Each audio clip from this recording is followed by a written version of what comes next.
For the second time in the last 5 seasons, Minnesota will play in the Rate Bowl in Phoenix, taking on New Mexico. And this feels like decidedly bad news for the Lobos because the Gophers just don't lose bowl games. A Big Ten record, 8 straight wins and counting, facing a New Mexico team that fell 34-17 to Michigan in its season opener. It marks the first time these two programs have ever met. Big deal for the Lobos. They haven't been to a bowl in 9 years. The 8-game win streak for the Gophers in bowl games, the longest active streak in the nation. It is tied for the 4th longest ever. They have never lost one under P.J. Fleck. Playing an elite opponent, I have a lot of respect for what Coach Eck has done in a very short amount of time, going 9-3 this year, playing Michigan tough, and then blowing out UCLA, another Big Ten opponent.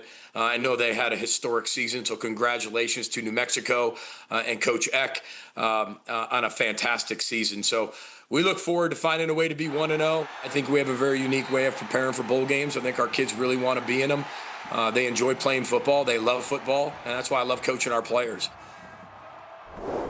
I think you sometimes wonder about motivation in bowl games. Minnesota is going to face a highly motivated team in New Mexico. Again, excited to break a bowl drought for themselves. So Minnesota will have to be ready to go, but I think we know from studying PJ through the years, he'll have them ready to go. Yeah, I mean, New Mexico's that's a darn good football Very team. good. And to your point, I mean, that's another indication for them that the program's heading in the right direction. But what PJ's bowl streak really indicates, as we've talked about throughout this show and as we do talk about, this is a whole different type of roster management, game management, preparation. PJ, there's something that he's got figured out on how to manage his team this time off and the extra resources of time. So PJ's got it down. He always has had really connected teams, and I think in order to win bowl games, particularly bowl games of that ilk, you've got to have a connected team. You've got to have guys who really love being around one another, and I think that's what P.J. Fleck has fostered. So 7th bowl game in 9 years under Fleck. They're playing in a baseball stadium.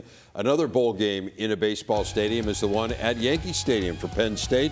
The Bad Boy Mowers Pinstripe Bowl, December 27th, taking on Clemson. So 2 historically successful programs squaring off there. Nittany Lions earned their bowl bid by winning their last 3 games in what was obviously a tumultuous season. Clemson also finished strong, won its last 4, but like Penn State, this is not what they envisioned. These teams both started the season ranked in the top 4 nationally. They were both kind of fashionable national champion picks.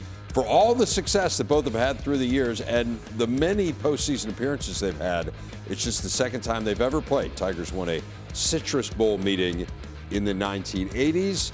And not what they were hoping for at the outset. I mean, I think it would be disingenuous to suggest anything else here, Jake. But that being said, kind of to what we were talking about with Minnesota, Penn State's obviously connected because if they weren't, they wouldn't have played as well as they did down the stretch. Yeah. This is crazy, though, to think about. I mean, I was asked preseason who I thought was going to play in the national title.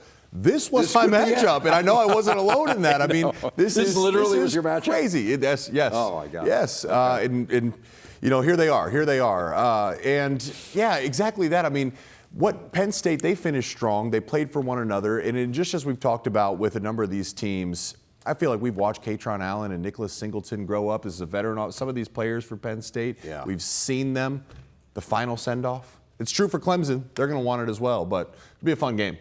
It should be. It is wild to think that that's where these two teams are playing, kind of to your point. But again, it's crazy. Yeah, no doubt. But both of them played well down the stretch, and I think that speaks volumes about each one of these groups. It's going to be a test. Clemson's a really good defensive team, so we'll see how Penn State handles that. So 12 bowl teams in all for the Big Ten. Obviously, we've been dealing with a much larger league than in the past here in the last 2 years. So I had a dozen bowl teams last season as well. This ties the record, but you would expect that. Remember last year, highly successful postseason for the Big Ten, including the CFP. The conference went 11-6.